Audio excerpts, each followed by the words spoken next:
And England Academy centre Hall, who's 18, made his Leeds debut against Catalans last year and adds competition to the places for outside backs at York. I mean, Corey Hall came through Wigan's Academy, even though he is from the wrong side, and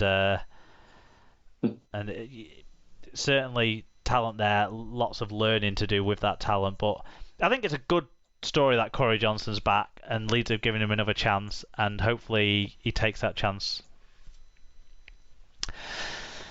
Bad story now. Do you want a bad story? Go on. Huddersfield Giants back rower Kenny Edwards has been banned for 10 games after he made inappropriate contact with the backside of Catalan Dragons prop Sam Cassiano.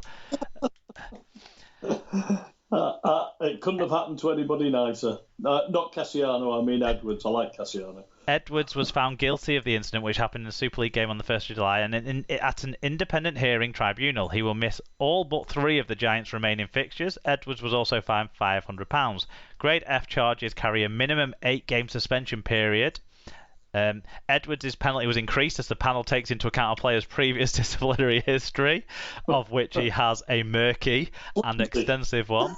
As this was cited as a charge of the most serious grading, and the penalty and judgment was decided by an independent hearing rather than by the Rugby Football League's disciplinary department. And Alan Walker got in touch. He said, "Rugby League is relevant after all. After St George keep the game on the front pages down under, Kenny Ed gives it the finger to put Super League in the news almost. As England go deep in the Euros, Kenny decides to go 2 knuckles deep into Big Sam. Big Sam took it like a man, and Kenny Ed takes an 8-week holiday, well, 10-week holiday, Alan. Cornwall's nice, they say. You cannot call him a clean skin now. Well, you never could. Why, oh, why do it?" Well, according to Cassiano, it was just a bit of laugh. Don't know. I mean, look, I'm sure butt play is a laugh for a lot of people in the privacy of their own bedrooms, but out on a rugby league field in front of several dozen Huddersfield fans, not good. And our great friend Mark W, the Huddersfield Giants fan, did pick up on the graphic that the Super League, I think, or was it Sky Sports Rugby League, put out there to say that the Wigan Huddersfield game on Sunday is also going to be on the YouTube channel. And the picture they used of a Huddersfield player was Kenny Edwards pointing out his finger. Giving it the finger guns. Well, we know what he uses those finger guns for. The camera wants to keep away from them. They'll get a nice nasty smear on his lens. Exactly. No, can we stop there now, Mark? Can we? Yes. I don't want to talk about this anymore, and I will not miss seeing Kenny Edwards play rugby league. Do you know what? In a way, there's a pantomime element to his villainy, in a way, because it's just so stupid. A lot of the stuff is done, rather than necessarily nasty or malicious. You know, a lot of the stuff is done. It's just stupid, and on the field of play, he encapsulates that stupidity a lot of time. But sometimes it's stupidity through brilliance, like his offloads that he can conjure up. But similarly, there's always this coming with Kenny Edwards. Unfortunately, the moral vacuum.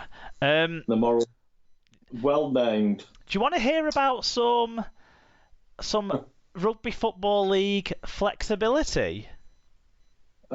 Yes, I think I've read this story, Mark, but go ahead. The Rugby Football League has relaxed some rules on player movement in Super League to recognise the ongoing challenges presented by COVID-19. The immediate changes are the minimum length a player can be loaned to a Super League club, which has already been reduced from 28 days to 14 days ahead of the season, will now be removed completely. So there's no minimum loan period, which I don't know how that'll help stop the spread of COVID, but it'll help get teams on the field. For players eligible to play in the academy, i.e. the under-19 competition, or with a salary cap value of less than £40,000. So this is back end of the squad players can just immediately be dropped on loan to another Super League club, which is just what we talked about before with Salford and Dan Norman. Clubs will be able to loan players who meet the above criteria until the end of the season rather than up to the signing deadline of August the 6th, so there's no cut-off point for being able to loan those types of players. The maximum of 5 loan players per club will be removed, provided that any players over and above 5 meet the criteria of eligible to play in the academy or cap value less than 40k.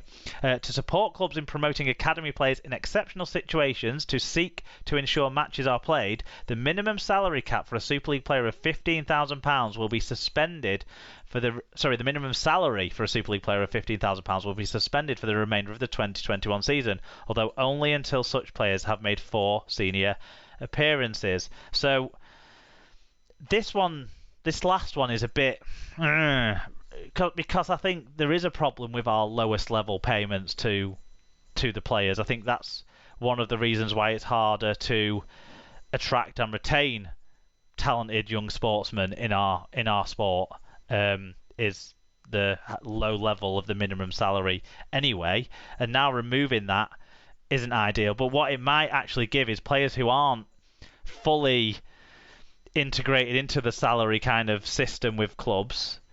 It gives those players a chance to prove their worth, and if they do prove their worth, they will then get better contract opportunities off the back of it. So there's 2 sides to that coin for me, of that last one. But I really don't like the precedent of removing the minimum salary, but I understand the pragmatism in all of these immediate changes. It is pragmatic, and as you said at the start, it's flexible, but it's desperate, really, isn't it? I mean, we've just seen so many games cancelled, and the way that the COVID Delta variant spreading like absolute wildfire at the moment, and no relaxation on having to quarantine, even if you're double vaccinated until August the 16th, we're going to see a lot more. So this is a desperate attempt to try and get as many games as possible played by chucking academy kids in. We're going to see, I think, in the next few weeks, more of what we saw last year, with almost full academy sides being rolled out for some of the matches. Well, this season's felt even more farcical than last season, hasn't it? Certainly the last month of this season has felt in such a way, and so I think the asterisk against this season, pedants, it's a double asterisk, is going to be in bold, and last year's was just in normal text.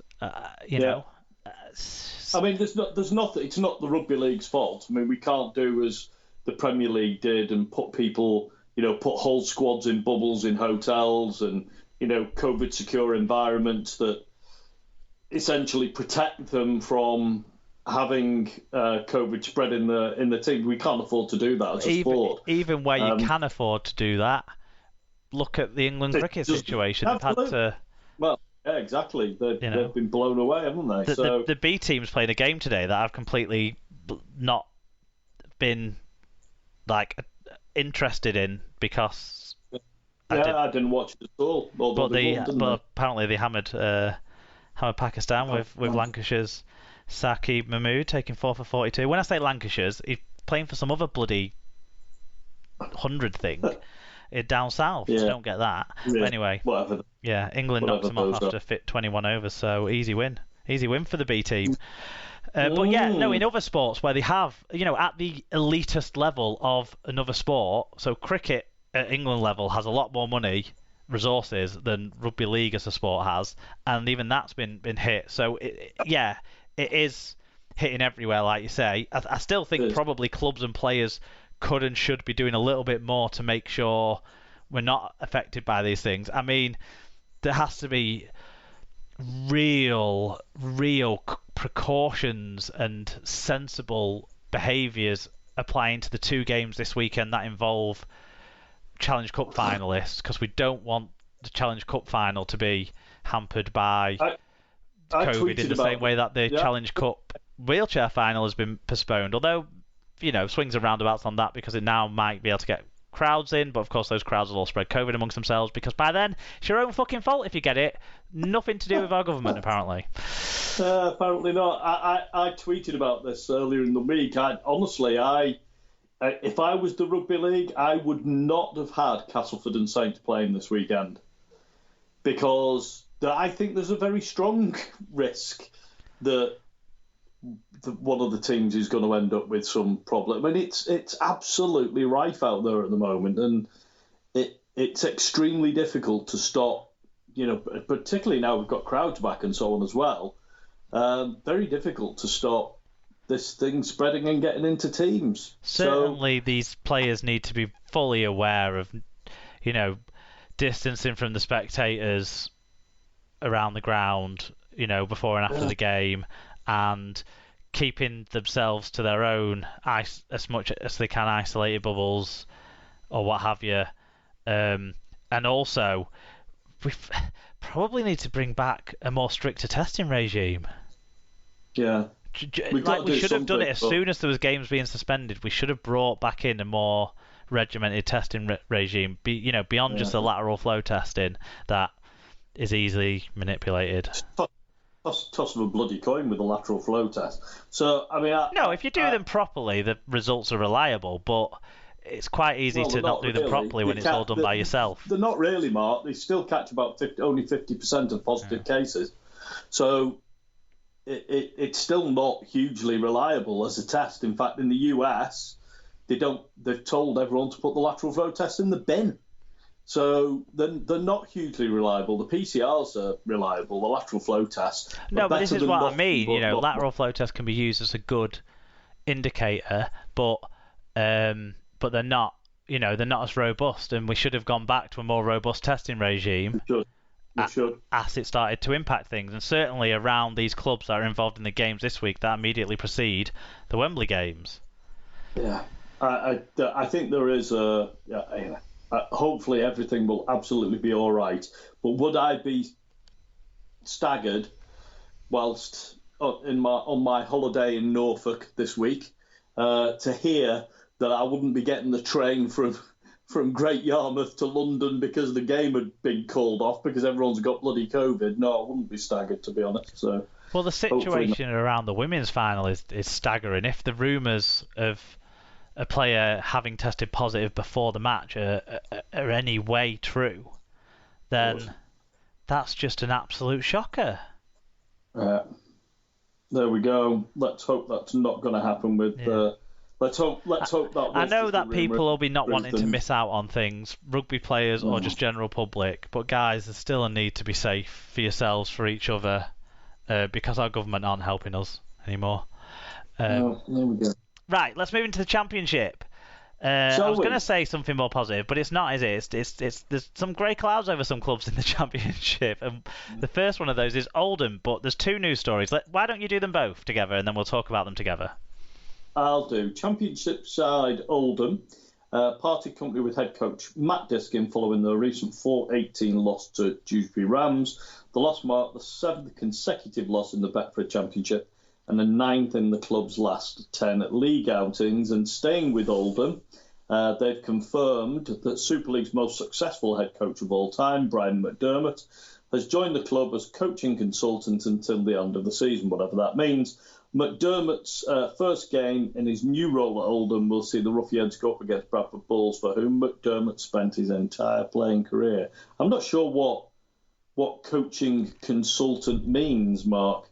I think it will mean that he'll be sort of a head coach initially with the squad and on the games, and then as they appoint a new head coach, he'll scale back into a bit more of a just supporting that new coach for the rest of the year kind of role. It is the sense I sort of get out of it. Right.